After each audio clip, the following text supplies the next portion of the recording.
All right, Agile for Humans listeners, before we get started, I just wanted to make sure that the community was aware of the GoFundMe page for Mike Beadle's family.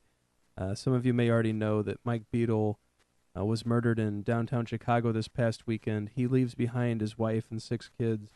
The GoFundMe was set up to help support his family as they figure out next steps, go through the grieving process, and just to make some of their burdens lighter as they try to process just this horrible tragedy. The site is gofundme.com/Mike Beadle support.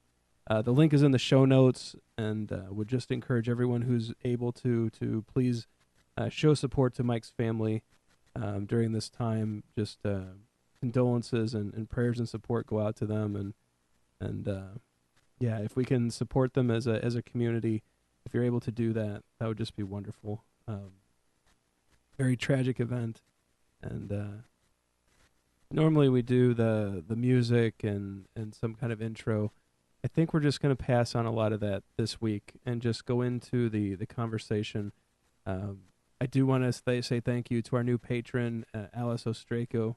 Thank you for signing up on Patreon. That helps us keep the show going. Your generosity is wonderful. But yeah, let's skip the intros. I just want to make sure our subscriber was thanked. And let's just get into the show. So joining me today are Kurt Bittner and Patricia Kong from Scrum.org. Kurt and Patricia, let's take it away. Hello. We're good. We're good. So there's been a big event at Scrum.org recently. The new Nexus guide came out. Yeah, we just published the first change to the Nexus guide. So Nexus was first launched in 2015 and be the very first update. And it's really good because it's coming right out after the Scrum guide, the last Scrum guide update. So we're able to align a lot of notions there. So for the listeners out there who are not familiar with Nexus, could you two give just a quick overview, how it's different from Scrum, what it kind of embraced and added on to Scrum, and just how Nexus works? I know it's normally a 2-day course, but how about what's the 1 or 2 minute version? So I'll start with this. Nexus is a framework that's built off of Scrum, and it's for multiple teams working together to build one product. And it's different in Scrum in that it's meant for multiple teams. So there be some additional things that we added to look at that increased complexity and to lift up that transparency. It's really funny because one of the everybody asks about the major changes, but one of the minor changes is that we used to call and define Nexus as the exoskeleton of Scrum.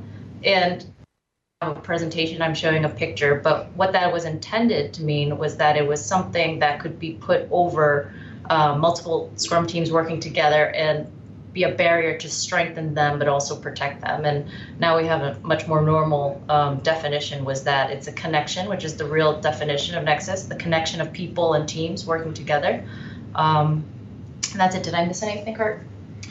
Well, I think one of the interesting things, at one of our events, one of your peers, Ryan, mentioned that, as he learned about Nexus, he referred to it as it's a way of scaling Scrum without destroying its soul.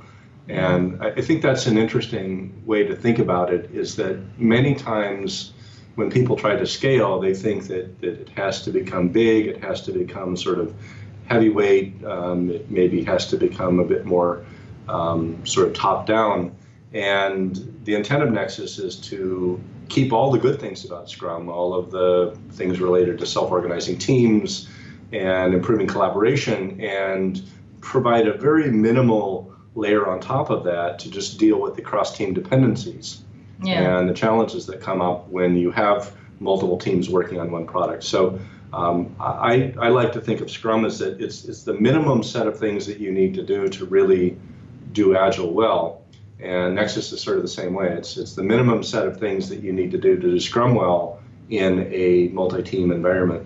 Let me just pull on that a little bit. So that was with a professional Scrum trainer from New Zealand. His name is Edwin Dando.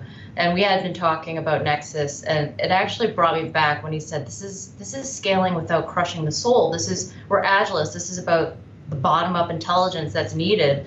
And it brought me back to that genesis where with Ken, we were saying, well, this is about the teams, how are they working together, and how they could scale. So what do we need to do that?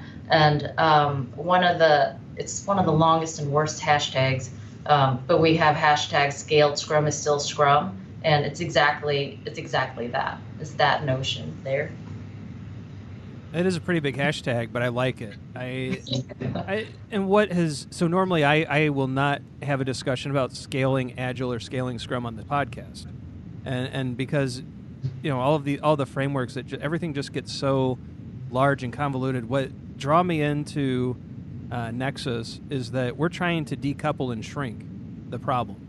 I really appreciate that differentiator. When you look at SAFe, it's everything in the kitchen sink, pick and choose, and good luck, right? With less and this new enterprise Scrum, you're really not sure what's at the core of what they're trying to accomplish, other than just do big things in a big way.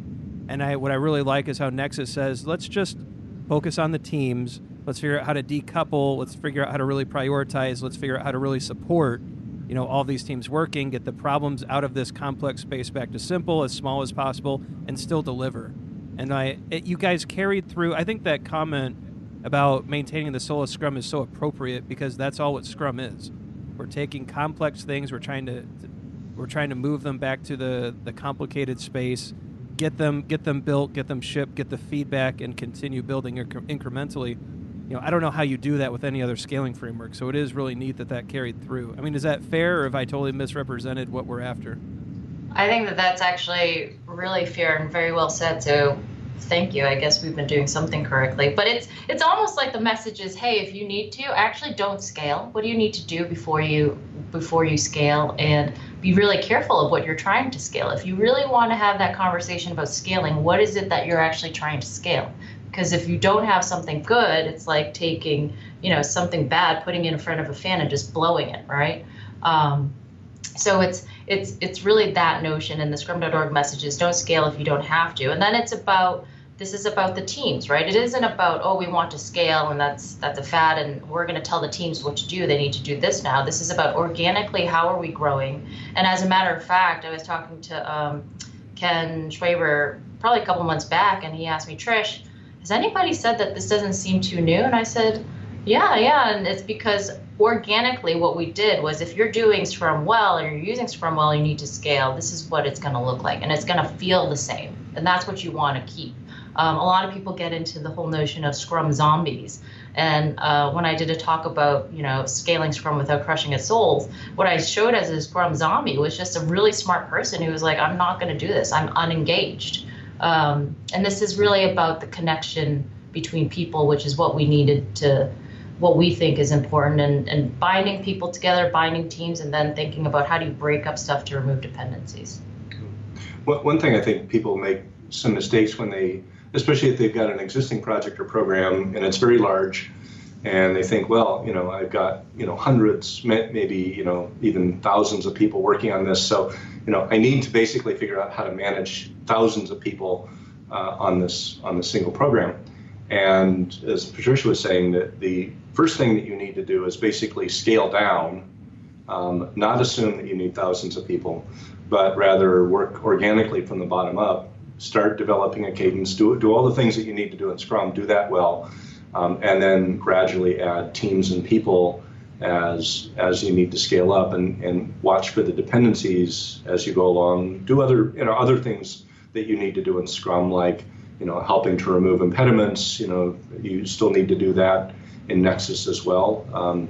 But this idea that that you've got a large problem, therefore it's going to require lots of people. Many successful case studies around Scrum involve taking a project that maybe had 400 people. I'm thinking the FBI was it the Sentinel project, and you had hundreds of people, and the first thing that they did basically was reduce it to a small team, get good Scrum practices in place, and they found that a small team could deliver much more than that larger team was capable of. So I think that's maybe the first message, even before you apply Nexus, is first scale down before you scale up, and then use the Nexus practices on top of Scrum to add those teams and remove the dependencies between the teams. Yeah, it's a common pattern. It's one that I've seen recently where a company wants to hire 100 devs by the end of the year, except perhaps the work doesn't support that.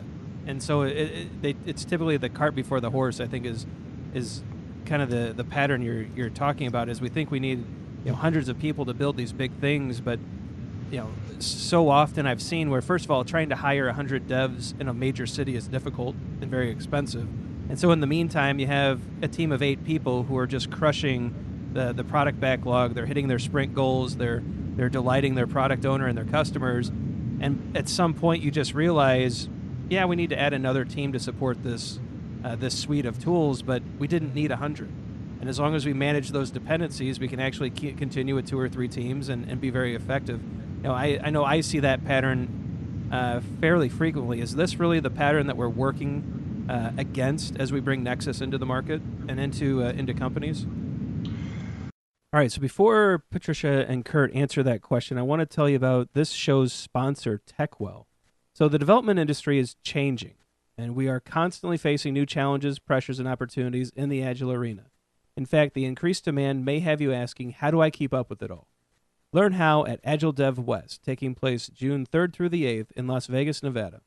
Agile Dev West offers you the perfect opportunity to get away from the office distractions, to immerse yourself and improve your skills in areas such as Agile and Lean development, scaled Agile development, DevOps, AI and machine learning, digital transformation, leadership, and more. Choose from over 100 learning opportunities to learn from industry leaders, find solutions to your challenges, and network with industry peers. Agile for Humans listeners, use the code AFH18 to receive 10% off your conference registration. Check out this conference and more at well.tc/agile. And just wanted to let the Agile for Humans listeners know, Faye Thompson and I will be keynoting at Agile Dev West, so we will both be present. Many of the people on the show that you hear each and every week will be present as well, doing sessions and other kinds of workshops and talks. This conference is going to be fun. There's a really neat lineup of speakers. I'm very excited to actually attend the sessions and the workshops when I'm not presenting workshops. I think this one's going to be a blast. So if you've been on the fence, if you've been thinking about whether or not to do a TechWell event, I really think Agile Dev West is going to be amazing. I hope the Agile for Humans community, I hope you all can show up and see Faye and I do a keynote in front of the entire conference. I think that's going to be a lot of fun. But yeah, use that code AFH18. Get a reduced price on your registration. Come and check this out. Let's all learn and explore together. I hope as many of you as possible can come out and join us, and I'm really looking forward to seeing you there. All right, let's get back to Kurt and Patricia.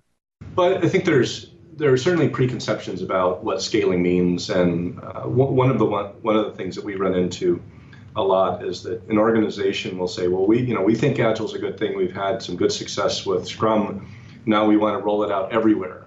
Right. And that also isn't very scalable in a sense, because people need to get used to working together as a team, and they need to build their skills, and they need to remove impediments. And so the other thing that I find is that organizations scale team by team and product by product, and that trying to roll out something like Scrum using a kind of a waterfall process just doesn't make sense. And what I mean by that is that where you've got you need to train X number of people per month, and then you roll them onto teams X number of people, and you need dozens of Scrum Masters simultaneously, and that also is not very much in the spirit of Scrum. So the thing I like about both Scrum and Nexus is it focuses on building good, effective, strong teams, helping them to work together better, and then using that as the basis for both product delivery, but also ultimately scaling. So I think the other piece is that when organizations adopt things like Nexus, working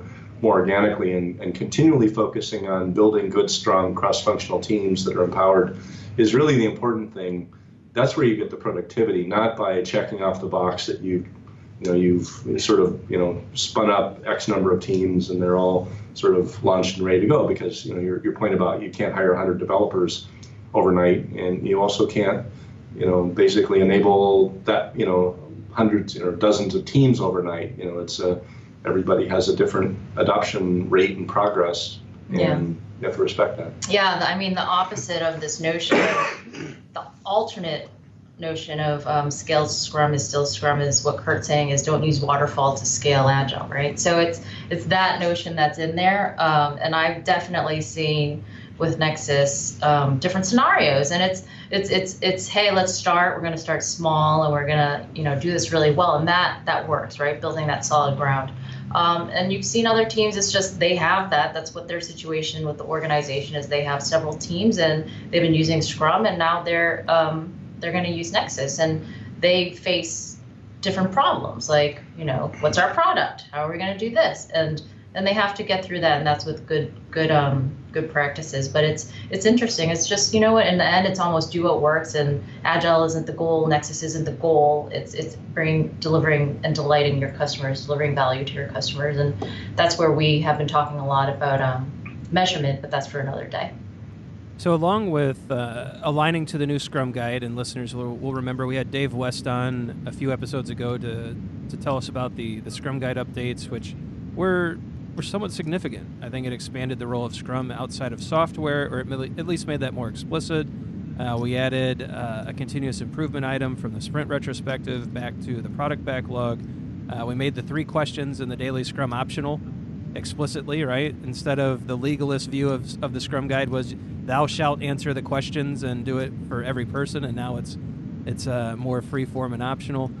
So aside from aligning to some of those changes in the Nexus Guide, what were some of the other big changes, or some of the even just mental shifts, or some things that really stand out to the two of you about what's in this new update?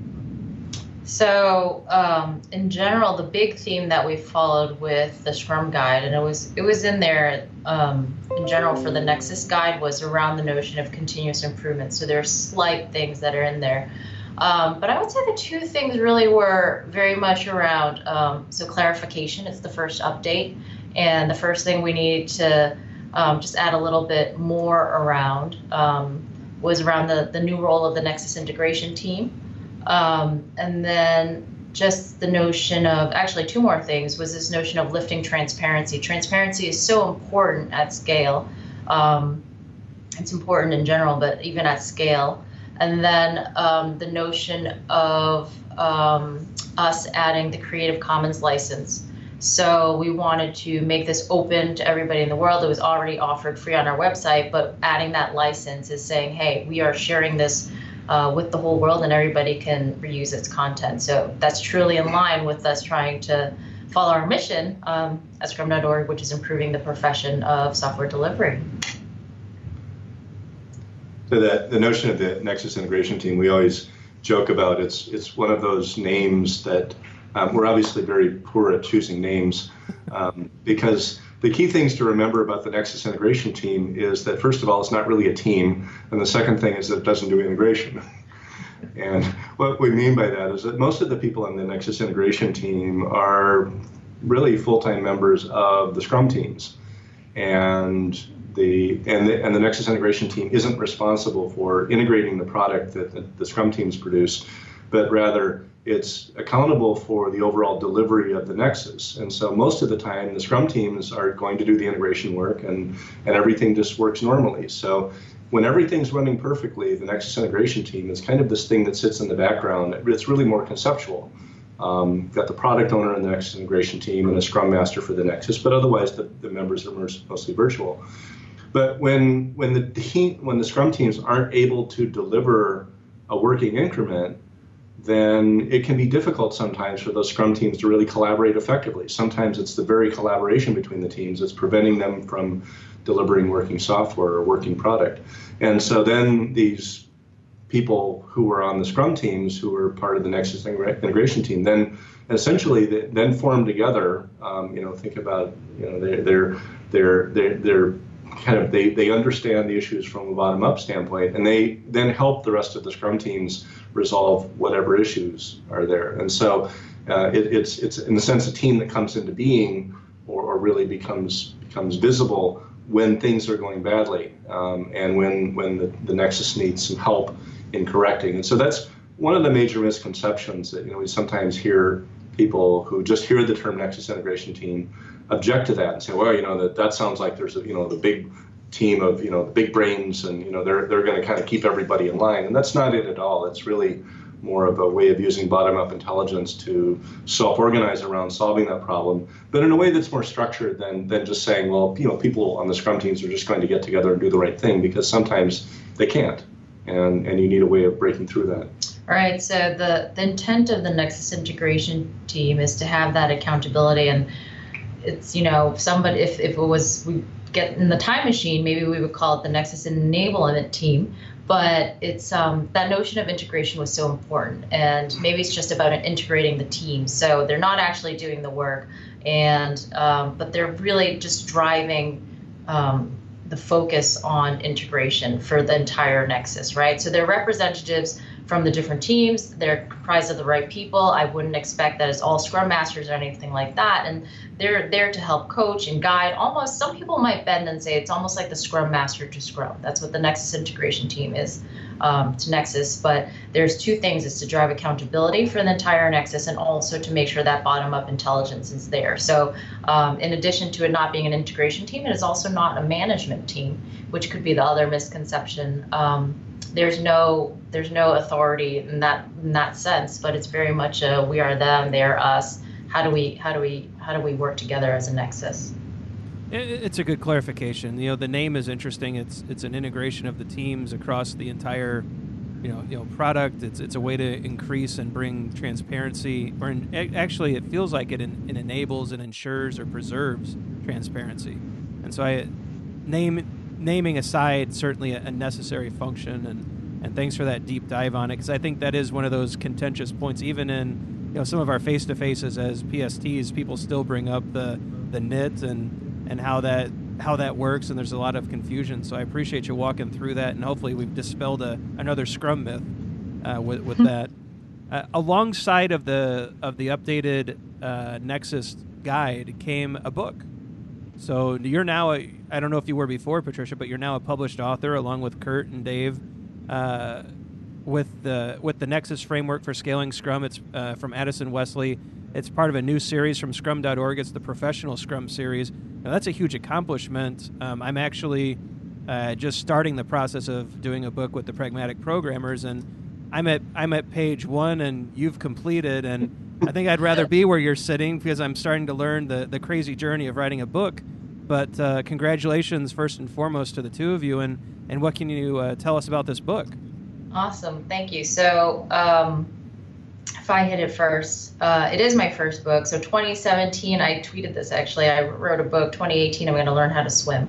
But it is. I think this book was really interesting because we already have a lot of information out there about Nexus in general, just about the framework, case studies, white papers. What would this look like? A lot of deep dive.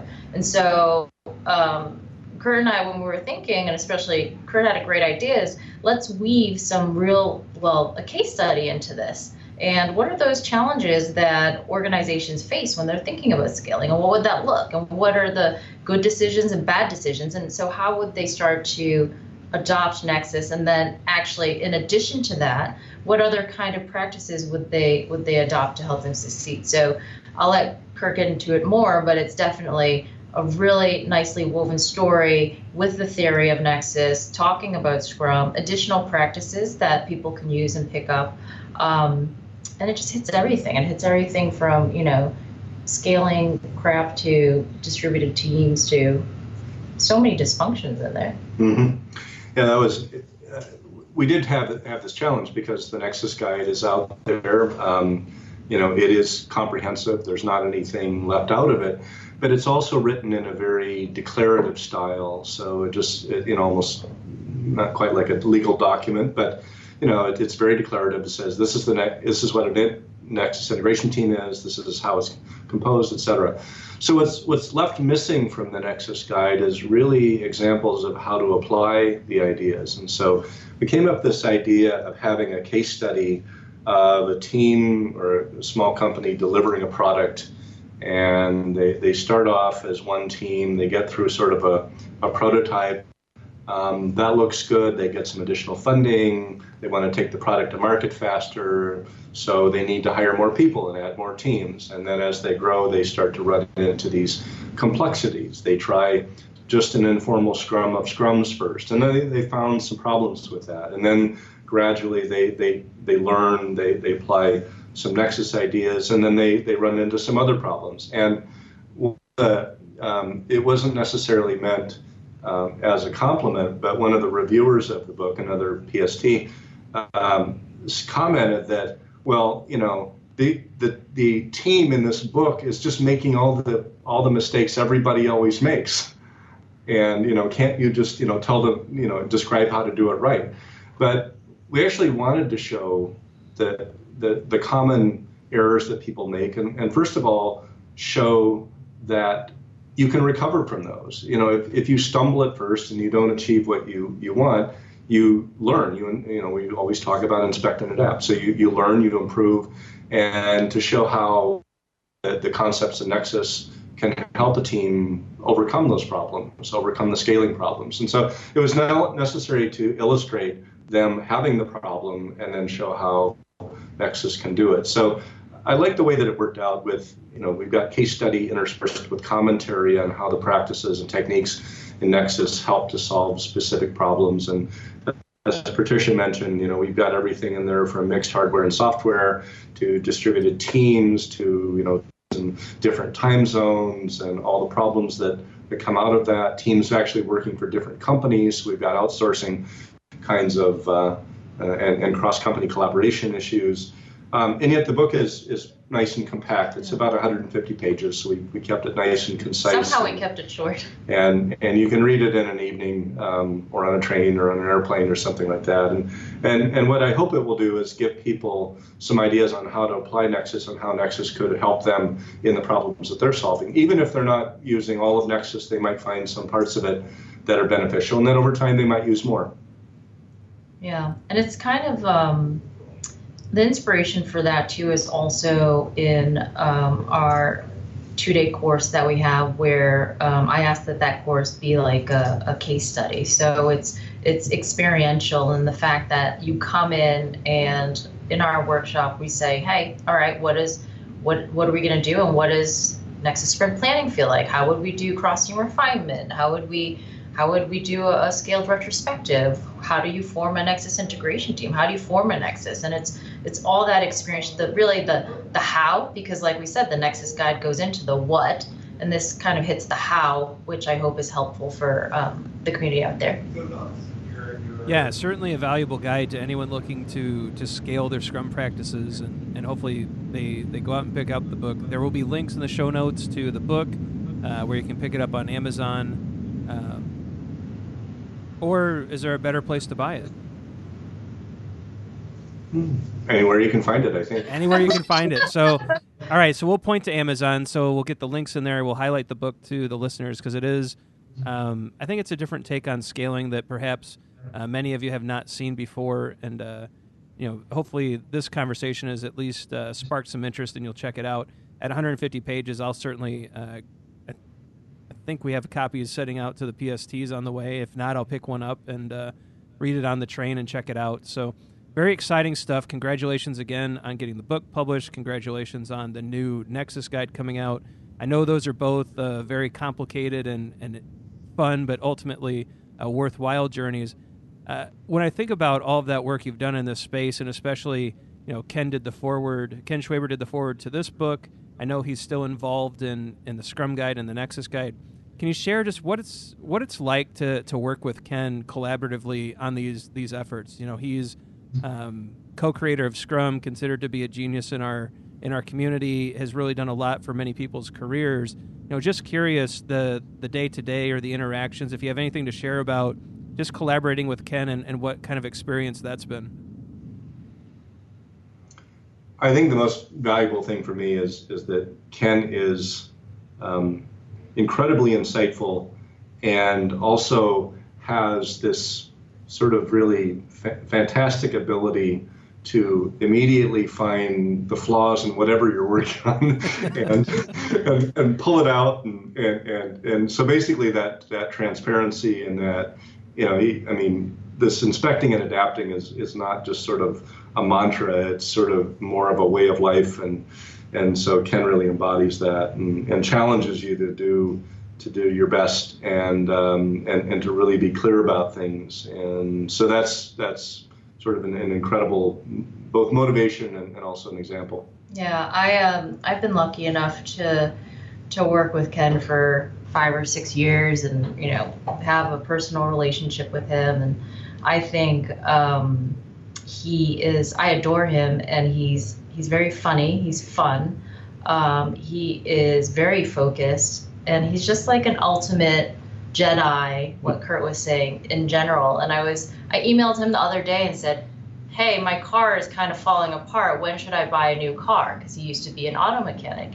And instead of just telling me, he's going to just pose 2 questions and have me really think about it. Do I really need a car? And that's what it's like to work with him, right? So it's elevating my own thinking, and it's elevating his thinking, and we can create something new. And that's what it was like when we were writing the Nexus guide together.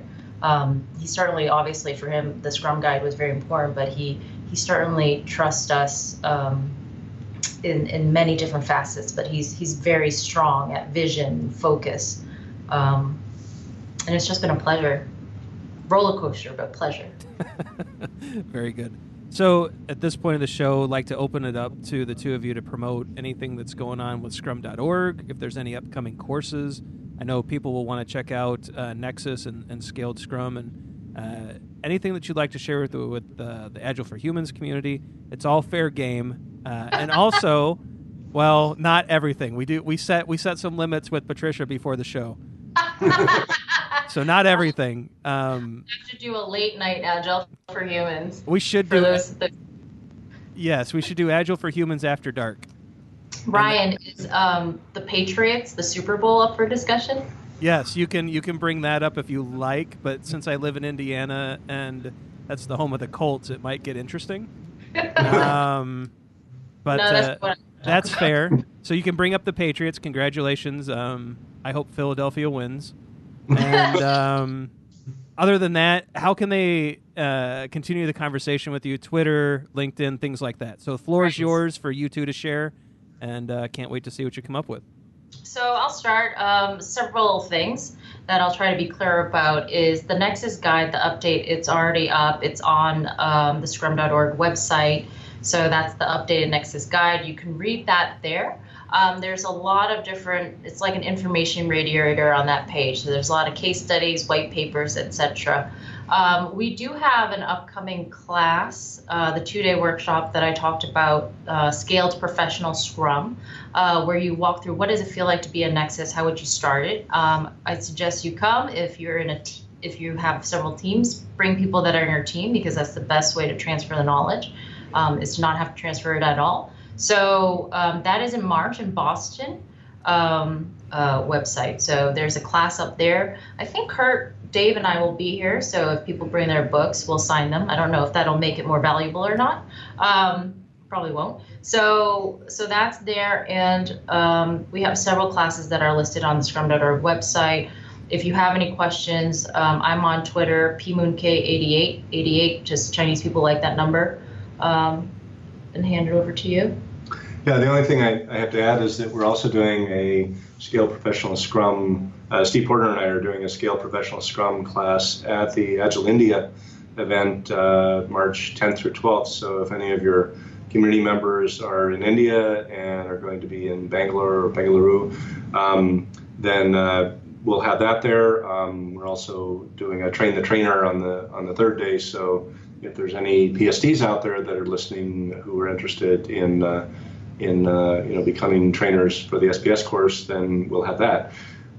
We also have blogs regularly, usually about scaling and leadership topics, and those are on the Scrum.org website. So if you subscribe to our blogs, then you'll get those. Oh yeah. Oh, so we brought up the India one. I completely forgot that I will be in May in Gothenburg doing one with Frederick Wendt, another Scale Professional Scrum class, and that will also be a TTT in May. And other than that, Kurt and I are kind of jamming away, thinking about things that are beyond the control of a Nexus, but also outside of politics. So we're looking at things around measurement, measuring value, and portfolio management.